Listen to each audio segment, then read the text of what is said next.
왜 우리는 늙어가는 걸까요? 세월이 흐르면서 우리 몸속에서는 정확히 무슨 일이 일어나고 있는 걸까요? 만약 죽음이 자연의 법칙이 아니라 일종의 제조 결함이라면 어떨까요?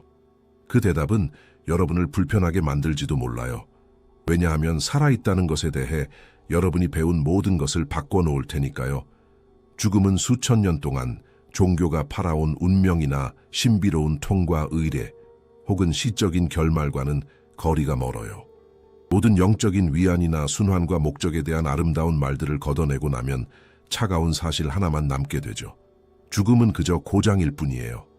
어떤 기계든 부품이 한계를 넘어 마모되면 작동을 멈추듯이 우리 몸을 멈추게 만드는 성능 저하 현상인 거죠. 이 고장을 고치는 게 가능한지 이해하기 위해 우리는 조금 다른 접근을 해봤어요.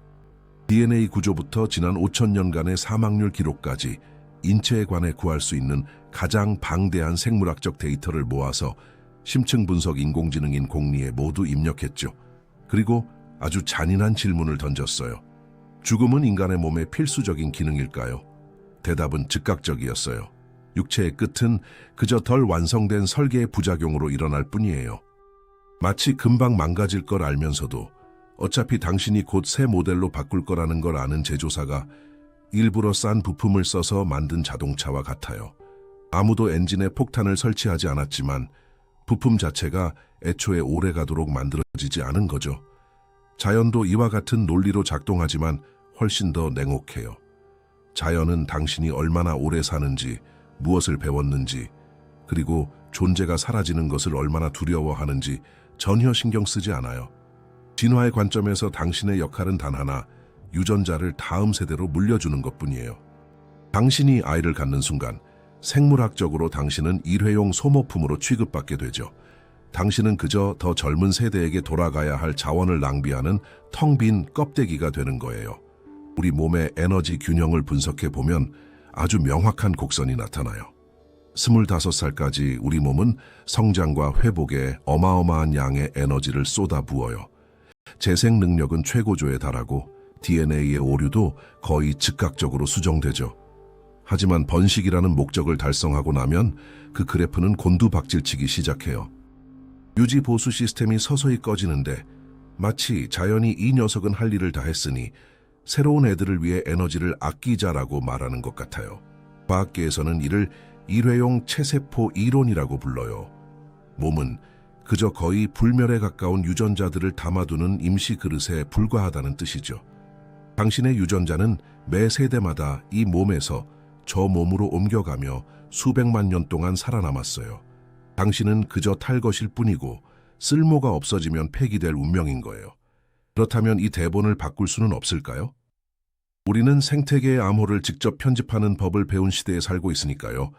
노화가 그저 오류가 쌓인 결과라면 대청소를 한번 싹 돌리면 되지 않을까요? 영구적인 복구 시스템을 가동하면 안 되는 걸까요? 세포 작동을 시뮬레이션 해보면 심각한 장애물이 나타나요. 노화는 연쇄적인 붕괴처럼 작용해요. 세포가 분열할 때마다, 우리가 숨을 쉴 때마다 아주 미세한 오류들이 겹겹이 쌓이게 되죠. 우리가 숨을 쉬면서 만들어지는 부산물인 활성산소는 보이지 않는 파편처럼 세포들을 폭격해요. 세포막을 뚫고 단백질을 망가뜨리며 DNA의 돌연변이를 일으키죠. 여러분이 젊을 때는 복구 효소들이 이 구멍들을 충분히 메울 수 있어요. 하지만 시간이 지날수록 망가지는 곳은 늘어나는데 유지 보수팀의 숫자는 줄어들게 돼요. 60살이 되면 손상 규모가 임계점에 도달하게 되죠. 이 손상들은 아주 깊은 구조적 피로로 진화하게 돼요. 하지만 자연에는 죽음이 절대적인 법칙이 아님을 증명하는 예외들이 존재해요.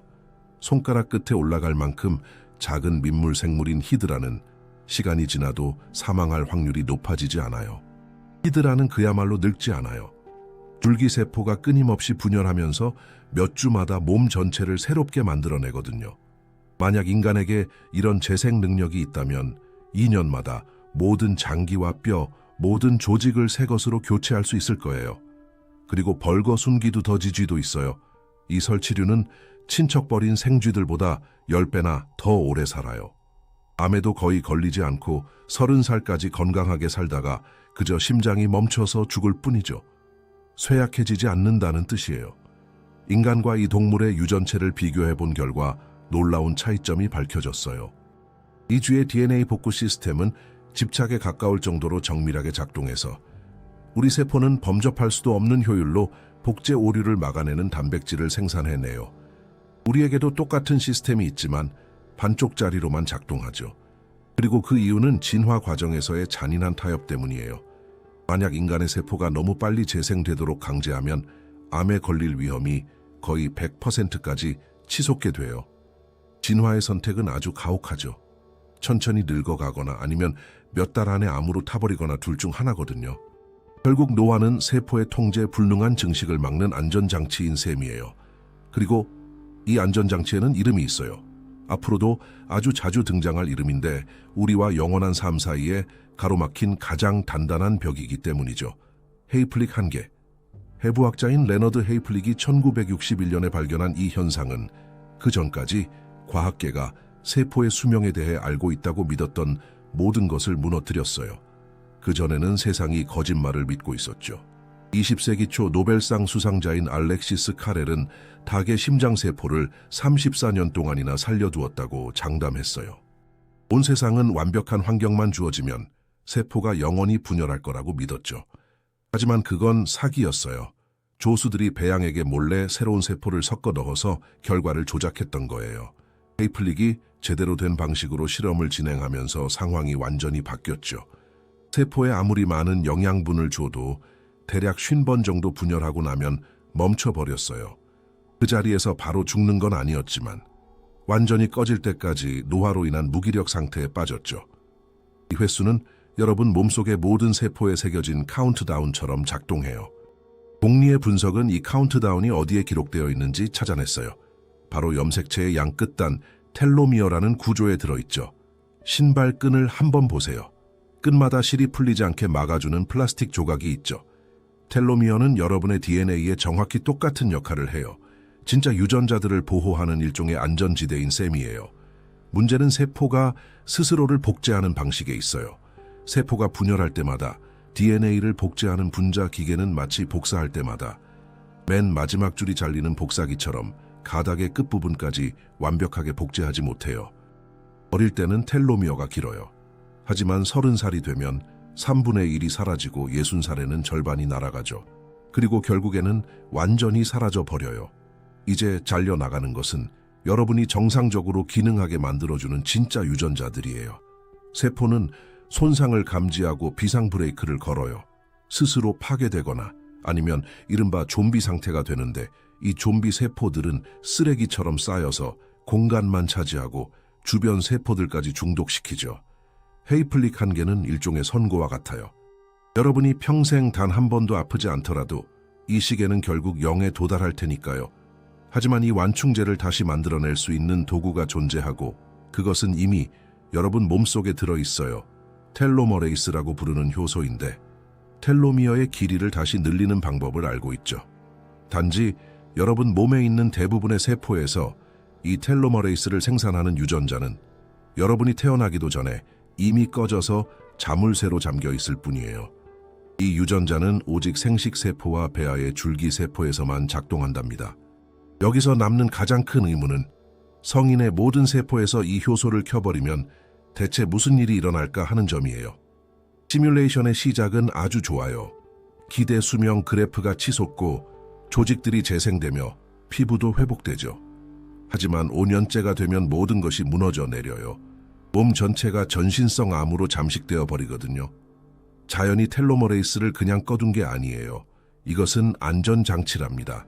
스스로 이 효소를 다시 켜는 법을 배운 유일한 세포가 바로 암세포이고 암이 그토록 파괴적인 이유도 바로 여기에 있어요. 암은 생물학적으로 불멸이기 때문이죠. 헨리에타 렉스가 이를 증명해줘요. 그녀는 1951년에 암으로 사망했지만 그녀의 종양세포인 헬라 세포계는 전 세계의 연구실에서 여전히 살아 숨쉬고 있어요. 이미 5천만 톤을 넘게 증식했죠. 헨리에타는 떠났지만 그녀의 암세포는 그녀가 결코 갖지 못했던 영생을 쟁취한 거예요.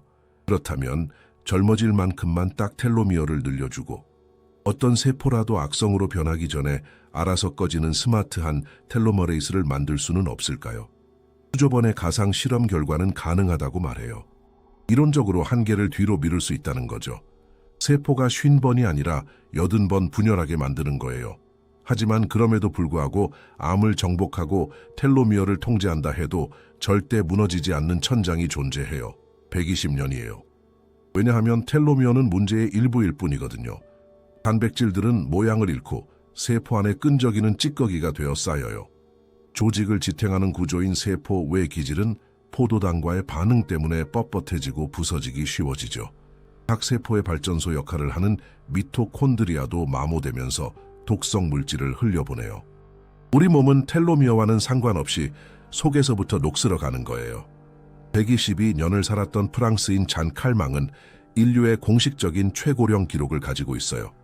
분석에 따르면 그녀는 세포 스트레스에 엄청난 저항력을 가진 유전적 돌연변이었어요. 하지만 그런 그녀조차도 결국 천장에 부딪히고 말았죠. 110세가 넘어가자 그녀의 몸은 어떤 특별한 유전자로도 막을 수 없는 속도로 무너져 내렸어요.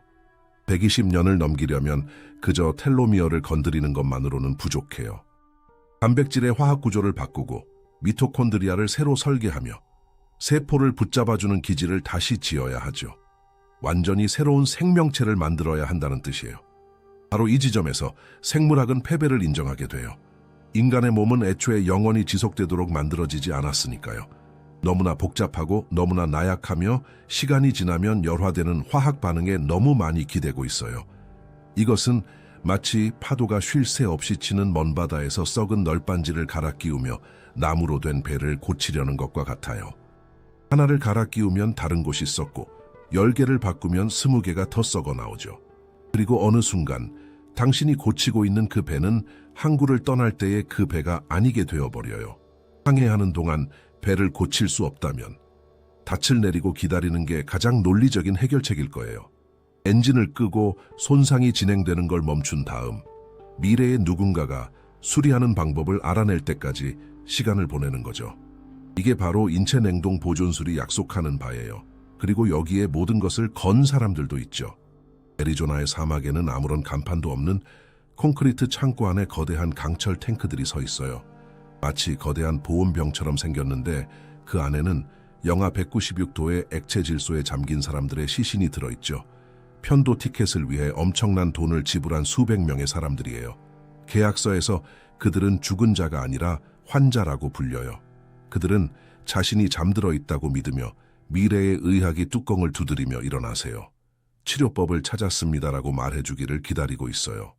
표면적으로는 말이 되는 생각 같지만 물리학의 의견은 달라요. 몸이 얼어붙는 동안 일어나는 일에 대한 공리의 모델링은 아주 단순한 것에서 시작해요. 바로 물이죠. 우리 몸의 70%는 물이고 물은 얼 때 부피가 9%가량 팽창해요. 유리병을 냉동실에 깜빡 잊고 두고 나온 적이 있다면 어떻게 되는지 아실 거예요. 병이 터져버리죠. 인간의 세포도 아주 미세할 뿐 이 유리병과 똑같아요. 온도가 영하로 떨어지면 세포 안에서 칼날처럼 날카로운 얼음 결정들이 자라나게 돼요. 세포막을 찌르고 소기관들을 파괴하며 생명의 구조 자체를 죽처럼 지식여버리죠. 신경세포 안에서는 이 결정들이 당신의 생각들이 지나다니는 전선인 축삭돌기와 수상돌기를 끊어버려요. 일반적인 냉동 과정을 거치고 나면 뇌에서 남는 건 화학 수프뿐이랍니다. 인체 냉동 보존술 전문가들도 이 사실을 알고 있어요. 그래서 유리화라는 기술을 개발했죠. 시신을 냉각하기 전에 혈액을 모두 빼내고 얼음 결정을 만들지 않는 생물학적 부동액인 동결보호제로 채워 넣는 거예요. 얼어붙는 대신 굳어져서 단단한 유리가 되죠. 결정도 없고 칼날도 없는 거예요. 몸은 투명한 조각상으로 변하게 돼요. 하지만 여기에는 숨겨진 함정이 있어요. 동결보호제에는 독성이 있거든요.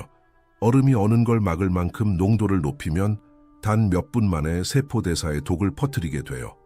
독성 문제를 무시한다고 해도 물리학은 또 다른 타격을 날려요. 극저온에서는 서로 다른 조직들이 각기 다른 방식으로 수축하거든요. 뼈가 수축하는 방식이 다르고 근육이 다르고 뇌가 달라요. 이런 차이는 엄청난 내부 장력을 만들어내고 결과는 피할 수 없게 되죠. 몸이 갈라지는 거예요.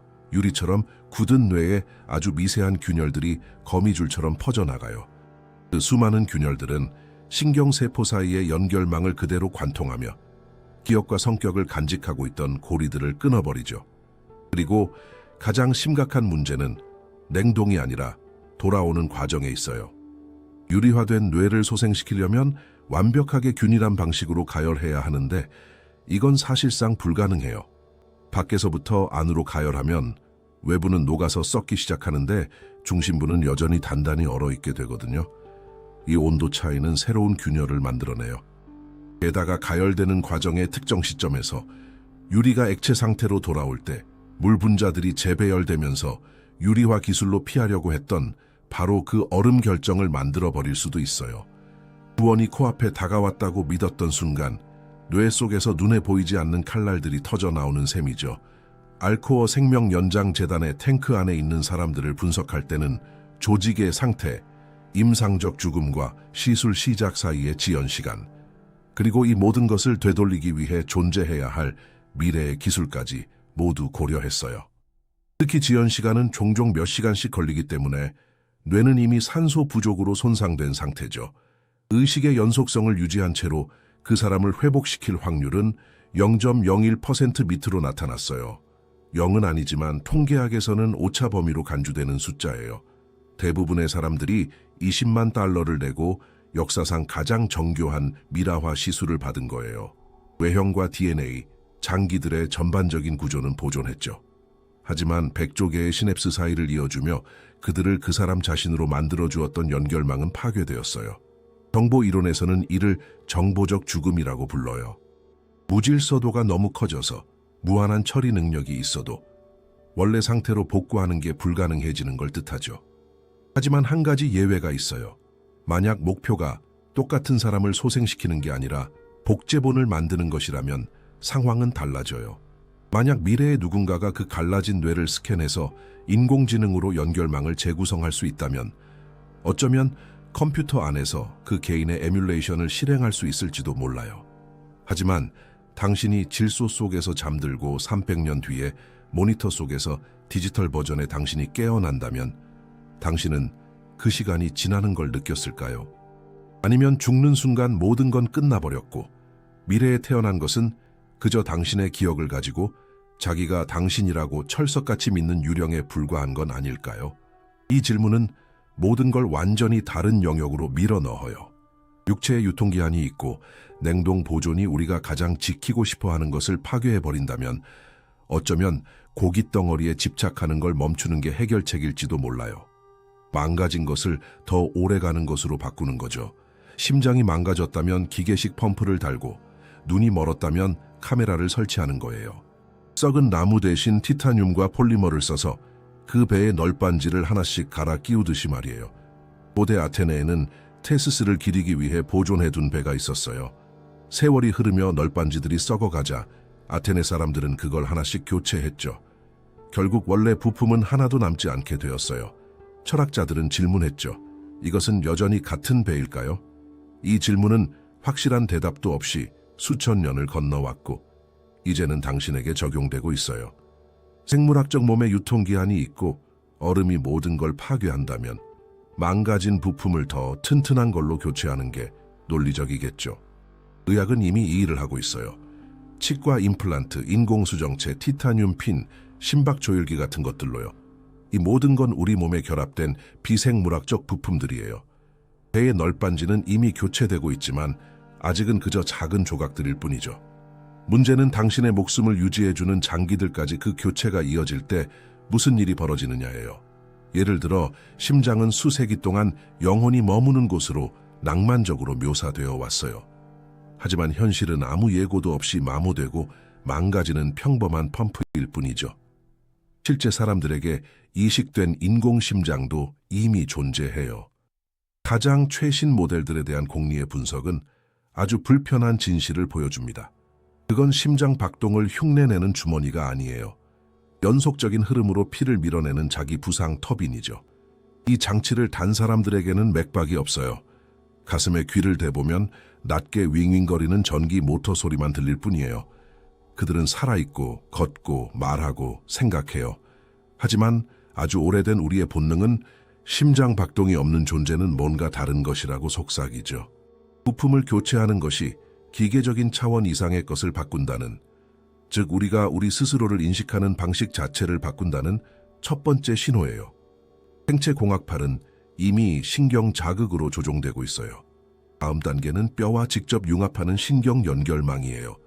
뼈 안에서 인공팔이 자라나 신경계에 바로 연결되는 거죠.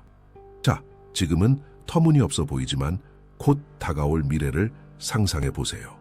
건강한 사람이 원래의 팔을 잘라내고 떨리지도 지치지도 않으며 강철봉까지 구부릴 수 있는 인공팔을 다는 거예요. 효율성이라는 측면에서는 발전이죠. 하지만 경계는 어디에 있는 걸까요? 팔다리를 바꾸는 것, 당신은 여전히 인간입니다. 심장과 폐를 소형 정화 장치로 바꾸는 것, 아마 여전히 인간일 거예요. 하지만 이제 더 까다로운 영역으로 들어갑니다. 당신의 감정은 마법이 아니라 아드레날린, 도파민, 옥시토신, 코르티솔 같은 호르몬의 칵테일이에요. 이 모든 것을 조절하는 생물학적 시스템은 결함투성이죠. 우울증, 불안, 분노 폭발은 모두 이 화학 물질의 배합 오류에서 와요. 이걸 분비선을 대체하고 호르몬 수치를 정확하게 제어하는 임플란트로 바꾼다고 생각해 보세요. 당신이 깊은 슬픔에 빠지지 않게 막아주고 누군가에게 소리치기 전에 분노의 충동을 지워버리며 딱 알맞은 균형 잡힌 화학 물질을 주입하는 거죠. 이 감정들은 누구의 것일까요? 당신의 것일까요? 아니면 그 순간 당신이 행복해야 한다고 결정한 알고리즘의 것일까요? 감정적 화학 물질을 통제한다는 것은 정체성을 편집 가능한 무언가로 바꾸어 놓아요. 당신은 스스로 운전대를 잡는 대신 승객이 되어 기계가 당신을 대신해 세상에 반응하는 것을 지켜보게 되는 겁니다. 그리고 우리는 아직 가장 극단적인 지점에 도달하지 않았어요. 이 모든 부품 교체는 당신이 누구인지 파괴하지 않고는 절대 교체할 수 없는 단 하나의 장소를 피해가고 있거든요. 바로 뇌입니다. 뇌 전체를 교체하는 건 한 사람을 죽이고 다른 사람을 그 자리에 넣는 것과 같아요. 하지만 그 교체가 점진적이라면 어떨까요?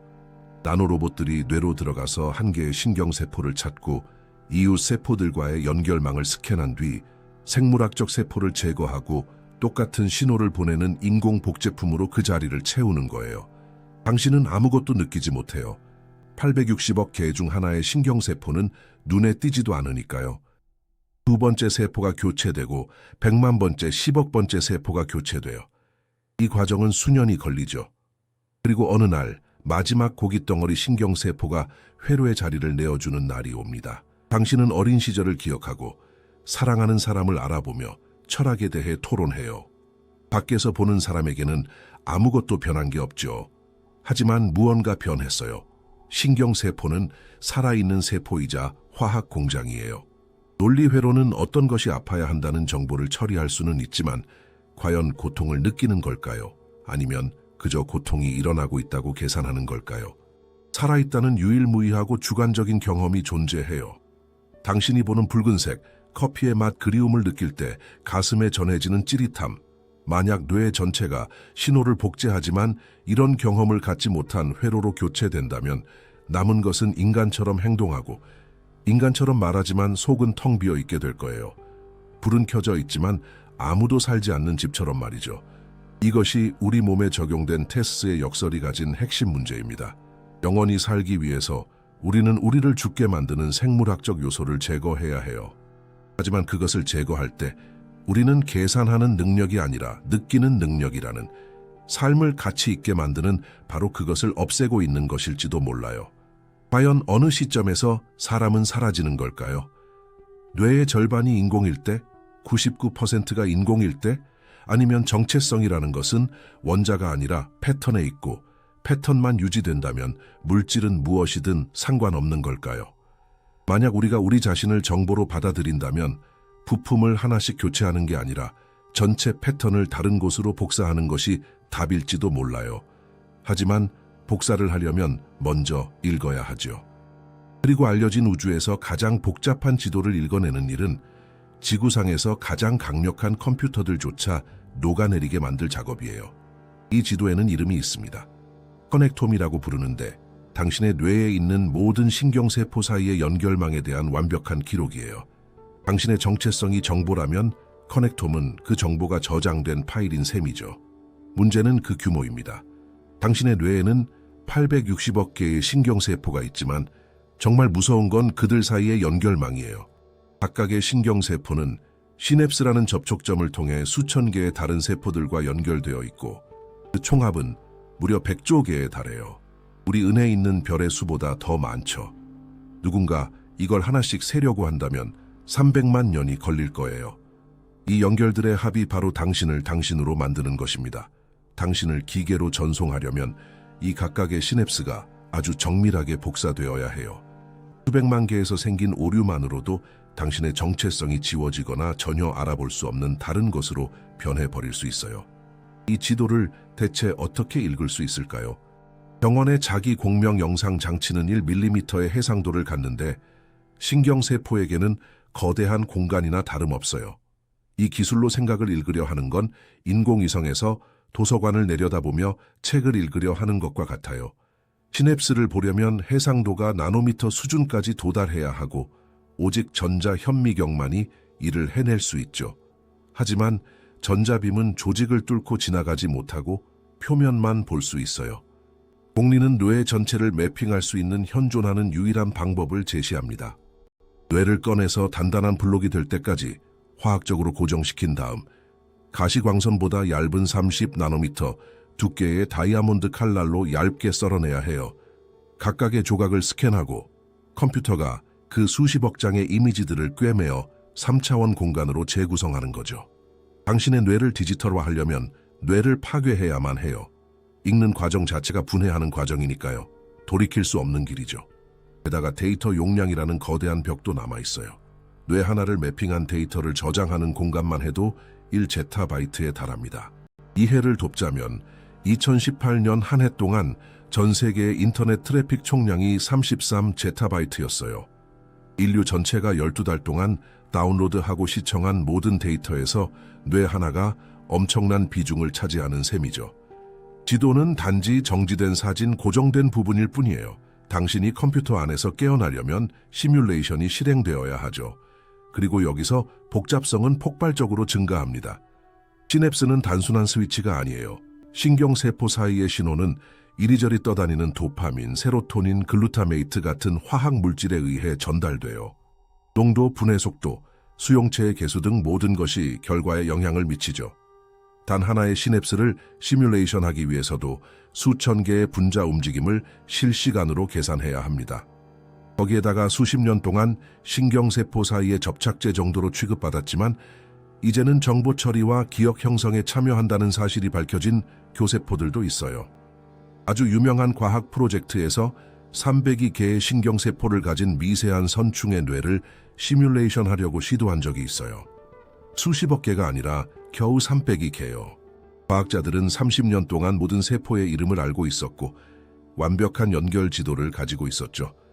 그럼에도 불구하고 시뮬레이션은 그 동물의 실제 행동을 제대로 재현하지 못했어요. 몸을 떨고 실수를 하고 이상하게 행동했죠. 300개의 신경세포를 가진 선충 하나 제대로 맞추지 못하는데 860억 개까지의 거리는 그야말로 끝없는 심연이에요. 인간의 뇌를 실시간으로 에뮬레이션 하는 데 필요한 성능은 초당 100경번의 연산을 수행하는 1엑사플롭스에 달합니다. 가장 발전된 슈퍼컴퓨터들이 이 수치에 근접해 있지만 방 전체를 차지하며 수십 메가와트의 전력을 소비하고 냉각을 위해 강물 수준의 물이 필요하죠. 이 모든 게 단 하나의 뇌를 위한 것이며 과연 의식이 나타날지조차 장담할 수 없어요. 게다가 한층 더 깊은 차원의 문제가 있어요. 의식이 신경세포가 아니라 세포 내부의 미세소관에서 일어나는 양자 과정에서 탄생한다는 가설이죠. 만약 이것이 사실이라면 복제 불가능성 정리가 등장하게 됩니다. 원본을 파괴하지 않고는 양자 상태의 완벽한 복사본을 만드는 것이 불가능하다는 정리예요. 이건 기술적인 한계가 아니라 물리학의 법칙이에요. 뇌가 양자 효과를 사용한다면 뇌를 일반 컴퓨터로 복사하는 것 자체가 정의상 불가능할 수도 있습니다. 하지만 이 모든 걸 무시해 봅시다.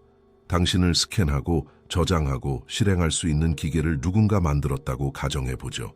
당신의 생물학적 뇌는 읽는 과정에서 파괴되었습니다. 화면에 당신의 얼굴이 나타납니다.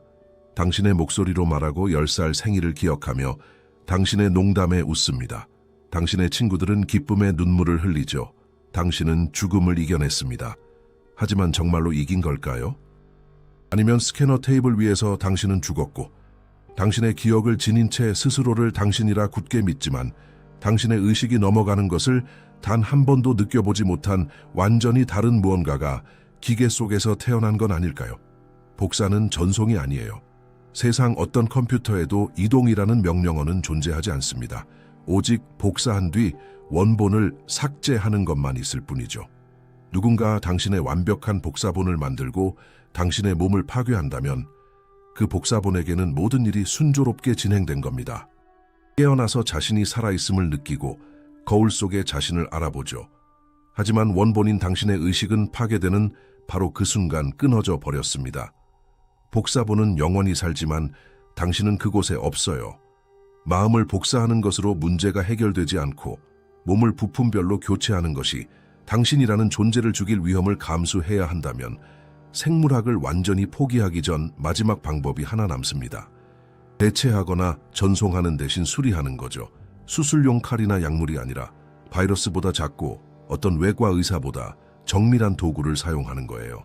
수십억 개의 미세한 기계들이 마치 붉은 바다를 항해하는 잠수함처럼 당신의 혈관을 타고 돌아다니며 손상된 모든 세포를 찾아내 원자 단위로 고쳐내는 겁니다. 의료용 나노로봇이죠. 아주 우아한 아이디어예요.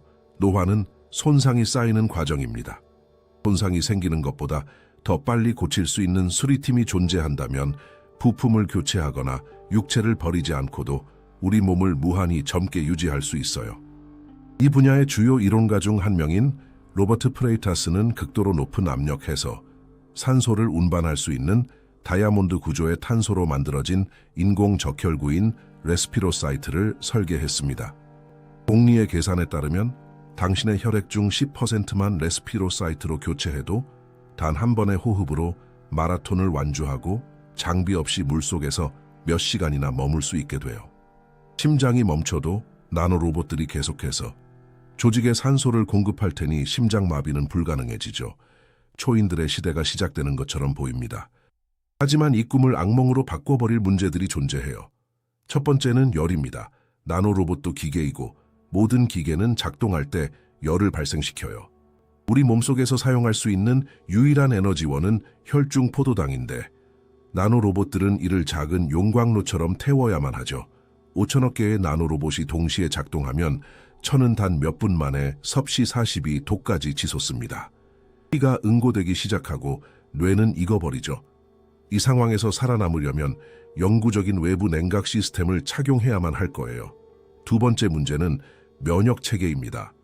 수백만 년의 진화는 우리 몸에 단 하나의 규칙을 가르쳐 주었어요. 낯선 것은 모두 파괴하라는 것이죠. 백혈구의 눈에는 나노로봇이나 세균이나 똑같아 보입니다. 대식세포들은 그 탄소 구슬들을 삼키려 시도하다 실패하고 죽어버릴 것이며 우리 몸은 패닉에 빠져 사이토카인 폭풍이라는 엄청난 염증 반응을 일으키게 될 거예요. 치료제를 몰아내기 위해 몸이 스스로를 파괴해버리는 겁니다. 그리고 더 끔찍한 시나리오도 있어요. 의료용 나노 기술이 제대로 작동하려면 엄청나게 많은 수의 나노로봇이 필요해요. 공장에서 하나하나 만드는 건 너무 느리고 비용도 많이 들죠. 가장 논리적인 해결책은 주변 환경의 원자들을 이용해 자신을 복제하는 방법을 나눠 로봇에게 가르쳐 몸속에서 스스로 증식하게 만드는 겁니다. 하나가 둘이 되고 둘이 넷이 되며 넷이 16이 되는 기하급수적인 증식이죠. 악몽은 이 정지 장치가 고장날 때 시작됩니다. 프로그래밍에 단 한 줄의 오류만 생겨도 나노로봇들은 증식을 위해 닥치는 대로 유기물을 먹어 치우기 시작해요. 환자의 몸이 몇 시간 만에 녹아내리고 나면 그 거대한 무리는 주변의 다른 물질들을 찾아냅니다. 나무, 바닥, 식물, 그리고 고양이까지요. 바람이 그 입자들을 도시 전체로 실어 나르면 그 입자를 들이마신 모든 생명체가 곧 나노로봇의 원료가 됩니다. 이 회색 점액 시나리오를 시뮬레이션 해보면 통제 불능 상태가 된 나노로봇 무리가 지구상의 모든 생물량을 집어삼키는 데 걸리는 시간은 겨우 72시간입니다. 단 3일이죠. 하지만 긍정적으로 생각해 봅시다. 열 문제도 해결하고 면역 체계도 길들였으며 복제 시스템에 완벽한 안전장치까지 달았다고 가정해 보죠. 나노로봇이 제대로 작동합니다. 사람들은 더 이상 늙지 않고 병에 걸리지도 않아요. 오직 사고가 났을 때만 죽음이 존재하게 되죠. 우리는 샴페인을 터뜨립니다. 그리고 곧이어 우리는 죽음을 차라리 자비로워 보이게 만드는 거대한 문제를 만들어냈다는 사실을 깨닫게 되죠. 아무도 죽지 않는데 아이들은 계속 태어난다면 답이 나오지 않습니다. 지금은 1년에 1억 4천만 명이 태어나고 있어요. 사망자가 없다면 50년 후 인구는 2배가 됩니다. 100년 후에는 300억 명, 200년 후에는 600억 명이 되죠.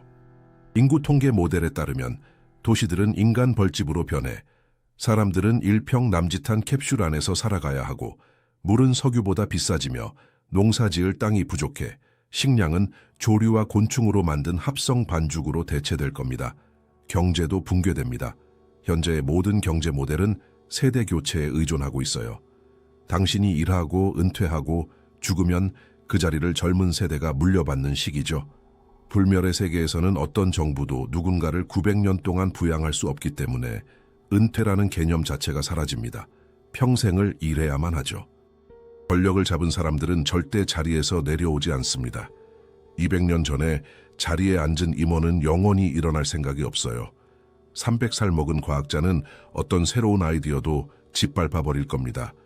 사회적 계층 이동은 완전히 죽어버리죠. 그러고 나면 가장 잔인한 질문이 찾아옵니다. 아무도 죽지 않는다면 누군가 새롭게 태어날 수 있을까요? 논리적인 대답은 아니오입니다. 영생의 대가는 불임수술이 될 거예요. 당신은 영원히 살겠지만 당신의 유전적 유산은 당신과 함께 끝나는 겁니다. 세상은 두 그룹으로 나뉘게 될 거예요. 아이를 낳지 않고 불멸을 택한 사람들과 아이를 낳고 늙어가는 것을 택한 필멸자들로요. 아이들이 없는 세상은 세대 교체가 없고 새로운 질문이 없으며 오래된 문제를 새롭게 바라보는 시각이 없는 세상입니다. 문명은 얼어붙고 혁신은 영이 될 것입니다.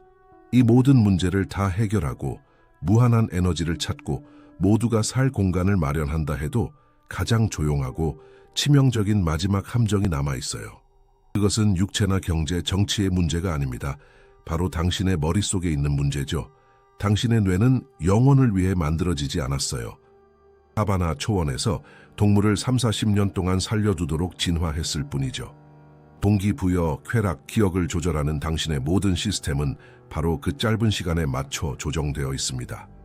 이 뇌를 가지고 생명을 1000년으로 늘리려는 건 강가에서 낚시하려고 만든 조각배를 타고 바다를 건너려는 것과 같아요. 첫 번째 문제는 기억입니다.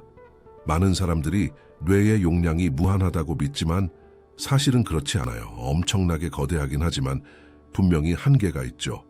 그리고 텅 빈 선반에 새 책을 차곡차곡 쌓아 올리는 것처럼 작동하지도 않습니다. 새로운 무언가를 기억하려면 종종 오래된 무언가를 지워내야만 해요. 뇌의 연결망들은 시냅스 가지치기라는 끊임없는 과정을 통해 공간을 차지하려고 경쟁합니다. 뇌가 500년 동안 작동하는 모습을 공리에서 분석해 본 결과 뇌는 수백 년간의 새로운 학습을 받아들이기 위해 가장 오래된 네트워크들을 희생시킬 것으로 나타났습니다. 어머니의 얼굴, 당신이 자란 도시의 빗물 냄새 같은 것들 말이죠. 이런 기억들은 단순한 디테일이 사라지는 게 아니라 정체성의 기반 자체가 무너지는 것과 같아요. 1000년이 지나면 당신 몸속에 있는 그 존재는 길에서 만난 낯선 사람만큼이나 당신과 공유하는 것이 없을 거예요. 두 번째 문제는 시간에 대한 지각입니다. 7살 때는 여름이 영원처럼 느껴졌죠. 1년이 당신 인생 전체의 7분의 1이었으니까요. 하지만 50살이 되면 1년은 눈 깜짝할 사이에 지나갑니다. 그동안 쌓아온 경험의 50분의 1밖에 되지 않으니까요. 1000살이 된 사람에게 수십 년은 겨우 몇 주처럼 지나갈 겁니다. 눈 한 번 깜빡이면 아이들은 이미 늙어 있겠죠. 책 한 권 읽는데 한눈 팔면 한 시대가 지나가 버릴 거예요. 어느 순간 현재라는 시간은 경험으로서의 의미를 잃게 될 겁니다. 인생은 그저 한 번도 정차하지 않는 기차의 창밖으로 휙휙 지나가는 잿빛 얼룩으로 변해버릴 거예요. 그리고 가장 치명적인 타격이 다가옵니다. 쾌락을 느끼지 못하게 되는 거죠. 뇌는 새롭거나 어떤 문제를 해결했을 때만 만족감이라는 보상을 줍니다. 하지만 인간의 뇌가 즐길 수 있는 우주의 조합수에는 한계가 있어요. 듣기 좋은 멜로디, 놀라운 이야기, 매혹적인 맛에도 끝이 있다는 뜻입니다. 수백 년이 지나면 도파민 수용체들은 완전히 닳아 없어지게 됩니다. 이것을 쾌감 상실증이라고 부르죠. 역사상 가장 아름다운 일몰을 보면서도 아무런 감흥을 느끼지 못하게 되는 거예요. 쾌락 적응은 당신이 어떤 낙원에 있든 충분한 시간이 지나면 그것을 지루한 일상으로 만들어버립니다. 그리고 일상은 어떤 감정도 만들어내지 못하죠.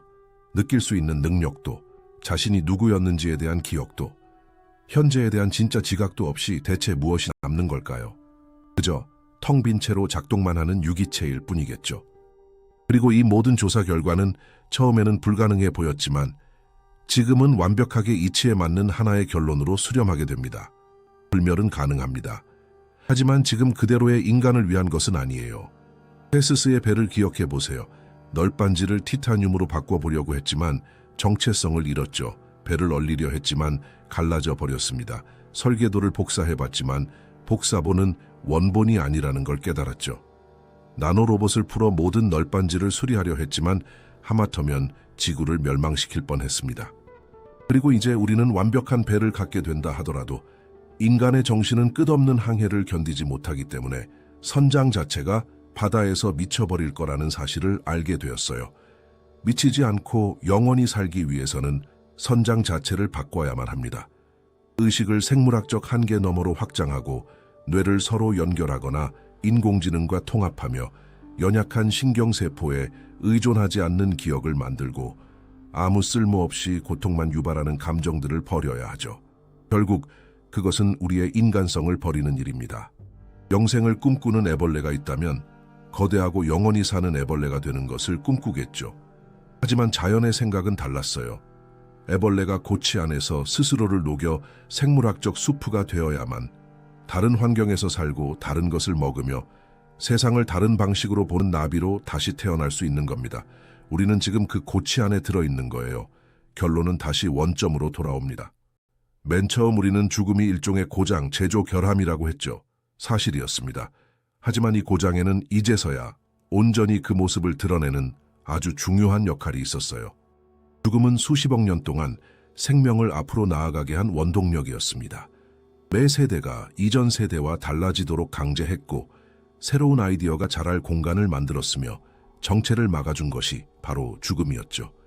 그리고 죽음에 도전할 수 있는 기술을 만들어낼 지점까지 우리를 이끈 것도 바로 죽음 그 자체였습니다.